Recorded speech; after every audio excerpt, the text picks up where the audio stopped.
Yeah, welcome to 24 Technologies.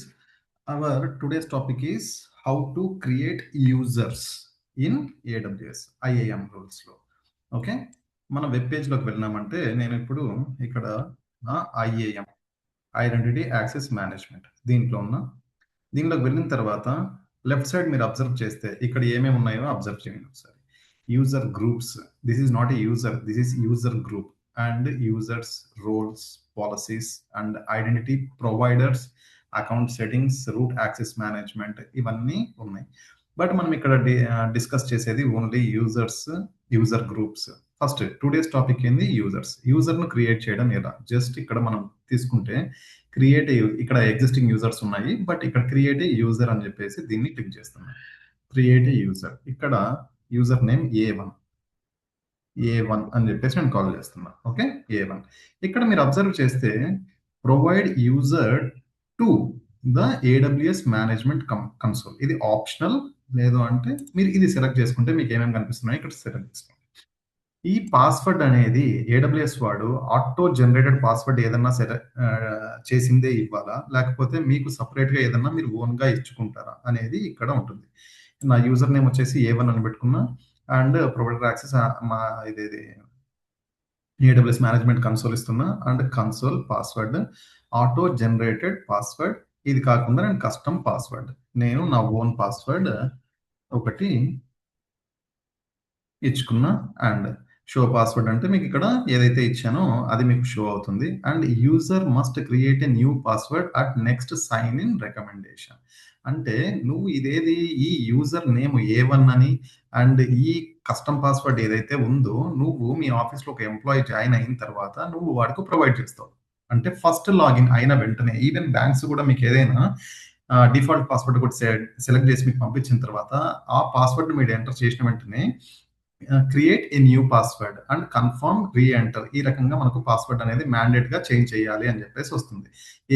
ఇది option select చేసుకుంటే as of now నాకు అవసరం లేదు కాబట్టి నేను సెలెక్ట్ చేసుకోలేదు. If you want you can check. Okay, ఇది మనం సెలెక్ట్ చేసుకుంటే ఓకే. నెక్స్ట్ ఇక్కడ నాకు ఆల్రెడీ ఒక గ్రూప్ ఉంది, సెట్ ఆఫ్ రూల్స్ తోటి ఒక యూజర్ గ్రూప్ ఉంది. ఈ యూజర్ ను డైరెక్ట్ గా దాంట్లో వెయ్యాలి అని చెప్పేసి అనుకుంటే you have to select this one, which group you are going to add this particular A1 user and copy permissions. ఈ కాపీ పర్మిషన్స్ నీ దగ్గర ఏవైనా యూజర్స్ ఉన్నారు వీళ్ళ దగ్గర ఉన్న పర్మిషన్స్ ను నువ్వు ఇక్కడ నుండి ఇక్కడికి కాపీ చేయాలి. లైక్ నరేందర్, అంబిక, రఘువీర్ అని చెప్పేసి ఉన్నారు కదా, వీళ్ళకి ఆల్రెడీ సెట్ ఆఫ్ ఏవి ఉన్నాయి, కొన్ని పర్మిషన్స్ పాలసీస్ ఆల్రెడీ ఉన్నాయి. ఈ పర్మిషన్స్ వీళ్ళకి ఏవైతే ఉన్నాయో ఇవే పర్మిషన్స్ ఈ పర్సన్ కూడా రావాలి, A1 అనే పర్సన్ కూడా, రఘువీర్ ఉన్న పర్సన్ అని మనము సెలెక్ట్ చేసుకోవడానికి స్కోప్ ఉంటుంది. లేదు అంటే మనము సెలెక్ట్ చేసుకోవాల్సిన అవసరం లేదు. ఓకే, ఏది కాపీ పర్మిషన్స్ లో ఒక దగ్గర నుండి ఇంకొక దగ్గరికి కాపీ కావడానికి, లేకపోతే అటాచ్ ఏ పాలసీ డైరెక్ట్లీ, అంటే నాకు ఇక్కడ యూజర్ గ్రూప్ లేదు అండ్ కాపీ పర్మిషన్స్ అనేటివి కూడా లేవు, ఒక పాలసీని నేను డైరెక్ట్ గా అటాచ్ చేయాలి అనుకుంటున్నా. ఇక్కడ నేను ఎన్ని పాలసీస్ అటాచ్ చేసుకోవచ్చు, ఇక్కడ నాకు ఎన్ని ఆల్ ఓవర్ పేజ్ లో ఎన్ని ఉన్నాయో 20 పాలసీస్ అటాచ్ అయినాయి. కానీ ఈ 20 పాలసీస్ అటాచ్ కావు, ఎందుకంటే ఇక్కడ వీడు సపోర్ట్ చేసేది ఓన్లీ 10 పాలసీస్ వరకు మాత్రమే డైరెక్ట్ గా నువ్వు అటాచ్ చేయగలుగుతావు. లేదు అంటే you have to create one custom policy, create a policy. ఆ పాలసీస్ లో ఈ పాలసీస్ అన్నింటిని నువ్వు యాడ్ చేసుకోవాలి. ఎందుకంటే ఇక్కడ డైరెక్ట్ గా నువ్వు అటాచ్ చేయడానికి సపోర్ట్ చేసేది ఓన్లీ అప్ టు 10. నువ్వు 11 అటాచ్ చేసినా తీసుకుంటుంది, బట్ నీకు అటాచ్ అయ్యేది ఫస్ట్ ప్రిఫరెన్స్ ఏవి, ఫస్ట్ నుండి ఏవైతే నువ్వు 10 తీసుకున్నావో ఆ 10 మాత్రమే నీకు అటాచ్ అవుతాయి. ఇక్కడ నేను సపోజ్ EC2 అని చెప్పేసి ఇస్తా. EC2 ఓకే, EC2లో కూడా they are lot of policies. ఏది కంటైనర్ రిజిస్ట్రీ అని చెప్పేసి ఓకే, రీడ్ నేను EC2 ఫుల్ అని సెలెక్ట్ చేసుకోను. EC2 full access. Okay, EC2 full access నేను సెలెక్ట్ చేసుకొని అంటే డైరెక్ట్ గా పాలసీని అటాచ్ చేస్తున్నా. నెక్స్ట్ అండ్ ఇంకా ఇక్కడ ఏమీ ఉండవు, జస్ట్ కస్టమ్ పాస్వర్డ్ నో, ఇదేది ఫుల్ యాక్సెస్ నేను ఏ పాలసీ ఇస్తున్నాను అని చెప్పేసి. If you want give any tags, ఏమన్నా ట్యాగ్స్ ఇవ్వాలనుకుంటే యూ కెన్ ఇక్కడ నుండి అండ్ క్రియేట్ ఏ యూజర్. ఇక్కడ యూజర్ ను క్రియేట్ చేసిన తర్వాత దానికి సంబంధించిన పాస్వర్డ్స్ అంటే లింక్ కానీ దీనికి సంబంధించిన link and user name password నాకు అన్ని ఇవన్నీ నేను ఎవరికి షేర్ చేస్తాను? Email sign in instructions. ఎవరికి నేను పర్టిక్యులర్‌గా నా ఎంప్లాయీ ఎవరికన్నా జాయిన్ అయినాడు అంటే వాడికి ఒక ఈమెయిల్ ఐడీ జనరేట్ అయ్యి ఉంటుంది కదా! దాని త్రూ వయా ఈమెయిల్ గాని, లేకపోతే వాడు ఏవి జాయిన్ కాకముందు ఇంకా ఈమెయిల్ కూడా రాలేదు అంటే వాడి పర్సనల్ ఈమెయిల్ ఐడీ ఏదైతే ఉందో ఆ పర్సనల్ ఈమెయిల్‌కి ఫస్ట్ లాగిన్స్ ఇవన్నీ మనం షేర్ చేస్తాం. ఇది మనం సెలెక్ట్ చేసుకుంటే చూడండి ఎక్కడికి పేజ్ రీడైరెక్ట్ అవుతుందో. కావట్లేదు. ఓకే. నా ఈమెయిల్ ఓపెన్ అయింది. Okay. raghuveer.balmedia@gmail.com this is my personal email ID. ఇక్కడ నుండి రీడైరెక్ట్ అవుతుంది. ఇక్కడ నుండి నేనేం షేర్ చేస్తాను ఇవన్నీ. లేదు నేను మాన్యువల్‌గా షేర్ చేస్తాను. You can download CSV file. ఇక్కడ నుండి కూడా డౌన్లోడ్ చేసుకోవచ్చు. ఇక్కడ డౌన్లోడ్ చేసినామంటే ఆల్రెడీ మన డౌన్లోడ్స్‌లోకి వెళ్తుంది. ఆ డౌన్లోడ్స్‌లో కూడా మనము చూసుకోవడానికి స్కోప్ ఉంటది. క్రెడెన్షియల్స్ ఏవి యూజర్ నేమ్ ఏ1 అండ్ పాస్వర్డ్ ఒకటి ఇచ్చాను. దానికి సంబంధించిన కన్సోల్ సైన్ ఇన్ యూఆర్ఎల్ అది. ఇప్పుడు నాకేం కావాలి? నాకు పాస్వర్డ్, యూజర్ నేమ్ తెలుసు కాబట్టి నేను ఎవరికి షేర్ చేసేది లేదు. నేను ఒక ఇన్కాగ్నిటో తీసుకొని ఒక బ్రౌజర్ తీసుకుంటున్నా. ఒక బ్రౌజర్ తీసుకొని ఏడబ్ల్యూఎస్ కన్సోల్ లాగిన్. అది కాకుండా డైరెక్ట్‌గా నేను అక్కడ కాపీ చేసుకున్నది ఏదైతే ఉందో అక్కడ నుండి కూడా రీడైరెక్ట్ కావచ్చు. ఓకే. ఏ1 ఏ1 కదా నేను ఇచ్చింది ఏ1. నాకు పాస్వర్డ్ తెలుసు. Okay. Done. Password sign in అయ్యాను. ఇదేది అథెంటికేషన్ ఫెయిల్డా? Why? Your information is incorrect. Okay. Maybe password ఏమైనా రాంగ్ ఇచ్చాము.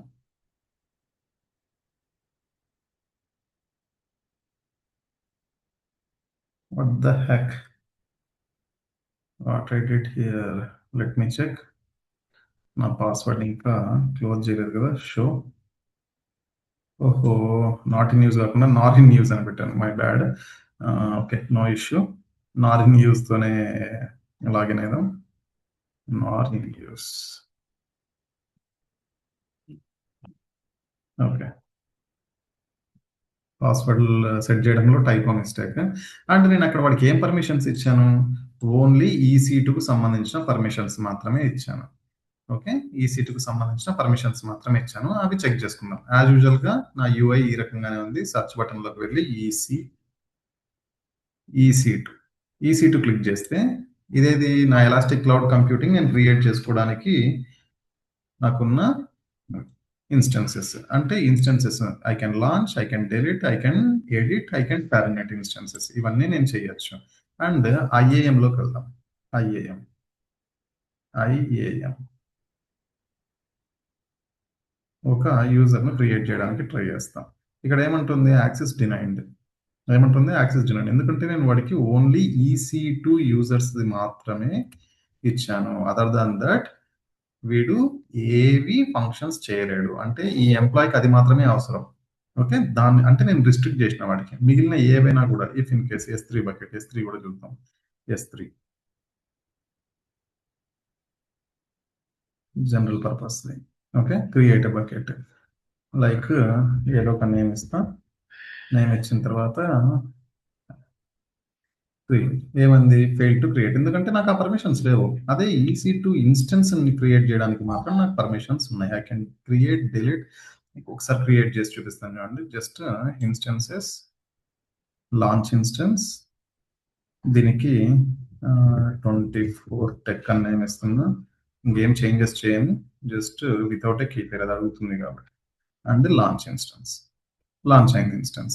దీనికి ఫుల్ యాక్సెస్ నేను ఇచ్చాను కాబట్టి ఈ ఏ1 అనే పర్సన్ క్రియేట్ చేసుకోగలుగుతున్నాడు. ఈ లాంచ్ అయిన ఇన్స్టెన్స్ ను నేను కావాలనుకుంటే టర్మినేట్ కూడా చేయొచ్చు. Actions, instance state, terminate. Okay. Skip OS, terminate. ఈ రకంగా నేను చేసుకోవచ్చు. వన్స్ ఒకసారి నేను ఇక్కడికి వెళ్ళి నా ఏదైతే మెయిన్ రూట్ అకౌంట్ ఉందో ఈ రూట్ అకౌంట్ లో యూజర్స్ లో ఈ ఏ1 సెలెక్ట్ చేసి ఆ పర్మిషన్స్ ను నేను తీసేయాలి అనుకుంటున్నాను. ఎందుకంటే వాటి ఆ పర్మిషన్స్ అవసరం లేదు. ఆ పర్మిషన్స్ అవసరం లేదు. అయిపోయింది. ఓకే. ఇప్పుడు మళ్ళీ నేను ఇక్కడ నా ఏది ఇక్కడ ఈసీ2 ఇది కదా! నా ఏ1 అకౌంట్ ఇది. ఓకే. నా ఏ1 ఇక్కడ చూసినారంటే ఏ1 ఉంది. ఇప్పుడు నేను ఇంకొక అకౌంట్‌ను క్రియేట్ చేయడానికి ట్రై చేస్తాను. నాకు పర్మిషన్ తీసేసాను కదా! కాబట్టి లాంచ్ ఇన్స్టెన్స్. పర్మిషన్స్ తీసిన తర్వాత 24 టెక్ డమ్మీ అని చెప్పేసి ఒకటి ఇస్తున్నా. చూద్దాం ఏమని వస్తుందో. నేను అక్కడ పర్మిషన్స్ చేంజ్ చేసినా కదా, చేంజ్ చేసిన వెంటనే ఇమ్మీడియట్‌గా ఇదేమంటుంది లాంచ్ చేయడానికి కూడా కుదరట్లేదు. ఎందుకు? నేను నా రూట్ అకౌంట్ ఏదైతే ఉందో, నేను ఈ ఐఏఎం యూజర్‌ని ఏదైతే క్రియేట్ చేశానో, ఆ రూట్ యూజర్‌లో నేను వీడికున్న పర్మిషన్ తీసేసాను. ఓకే. అంత పవర్‌ఫుల్ ఐఏఎంలో పాలిసీస్‌ను సెట్ చేయడం. ఆ తర్వాత లాస్ట్‌లో మీరేం చేయాల్సి ఉంటుందంటే, ఏవైతే క్రియేట్ చేశారో వాటినన్నింటిని డిలీట్ చేయడం మర్చిపోకండి. ఈ రకంగా మనం ఎన్ని యూజర్స్‌ను క్రియేట్ చేసుకోవచ్చు? As many as you can. Okay. Restrictions ఏం లేవు. బట్ ప్రతి ఒక్క యూజర్‌కు ఈ రకంగా క్రియేట్ చేయడం కంటే, ఒక user group set of rules తోటి మనం క్రియేట్ చేసుకుంటే, ఆ యూజర్‌ను డైరెక్ట్‌గా దాంట్లో వేసేయొచ్చు. అవి మనము నెక్స్ట్ సెషన్‌లో ఒకసారి చూద్దాం. ఇప్పుడు అంటే నెక్స్ట్ సెషన్‌లో నేను ఒక 6, 7 యూజర్స్‌ని క్రియేట్ చేస్తా.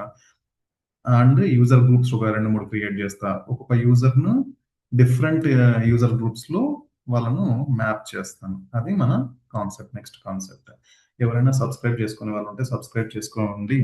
ఇన్ ద సేమ్ వే ఎవరికైనా డౌట్స్ ఉంటే you can ping me directly or you can comment in comment box. Right అమ్మా. Thank you. Thank you very much.